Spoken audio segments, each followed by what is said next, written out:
పెద్దపల్లి జిల్లాలో దసరా నాటికి నూతన ఆర్టీసీ బస్ డిపోను అందుబాటులోకి తీసుకురావాలని ఆర్టీసీ ఎండీ నాగిరెడ్డి అధికారులను ఆదేశించారు. నిర్మాణ పనులను స్వయంగా పరిశీలించిన ఆయన నాణ్యతలో రాజీ లేకుండా నిర్ణీత గడువులోగా పనులు పూర్తి చేయాలని స్పష్టం చేశారు. కొత్త డిపోతో ప్రయాణికులకు మెరుగైన సౌకర్యాలు, మరింత సమర్థవంతమైన ఆర్టీసీ సేవలు అందుతాయని వెల్లడించారు.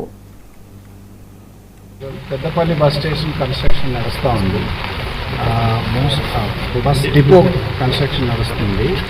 సో ఈ మొత్తం కూడా 4 ఎకరాల 31 గుంటల ల్యాండ్లో కడుతున్నాము. గౌరవ ఎమ్మెల్యే గారు చాలా పోరాడి మాతోటి ఇక్కడ డిపో పెట్టిస్తున్నారు. సో ఇది చాలా మనకి పనికొచ్చేటటువంటి డిపో. ఆయన పోరాడినా కానీ ఆర్టీసీకి కూడా పనికొచ్చేటటువంటి డిపో కాబట్టి సో చాలా త్వరగా పూర్తి చేసేదానికి ప్రయత్నం చేస్తున్నాము. దసరాకి ఖచ్చితంగా ఇది ఇనాగరేట్ చేయాలనే ఉద్దేశంతో ఉన్నాం.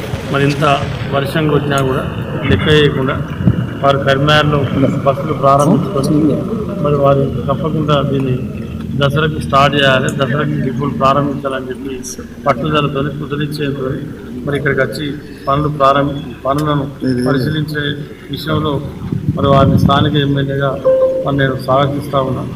ఎందుకంటే ఇవాళ ఈ ప్రాంత ప్రజల ఆకాంక్ష, ఇది ఒక కళ. మరి ఎందుకంటే అన్ని ప్రాంతాలలో డిపో ఉంది, కానీ ఈ ఉమ్మడి కరీంనగర్ జిల్లాలో మరి 3 రెవెన్యూ డివిజన్ల పెద్దపల్లి రెవెన్యూ డివిజన్ ఇది స్టార్టింగ్ నుంచి అండి. మరి రెవెన్యూ డివిజన్ అయినప్పటికీ కూడా జిల్లా హెడ్ క్వార్టర్ అయింది. మరి ముఖ్యమంత్రి రేవంత్ రెడ్డి గారు 2024 డిసెంబర్లో బస్ డిపో ఇవ్వడం జరిగింది. దసరా కంపల్సరీ స్టార్ట్ చేద్దామని చెప్పి మరి ఎండీ గారు టార్గెట్ పెట్టడం జరిగింది. తప్పకుండా మ్యాక్సిమం సాధ్యమైనంత వరకు దసరాకు డిపో ప్రారంభమవుతుందని చెప్పి నేను 100%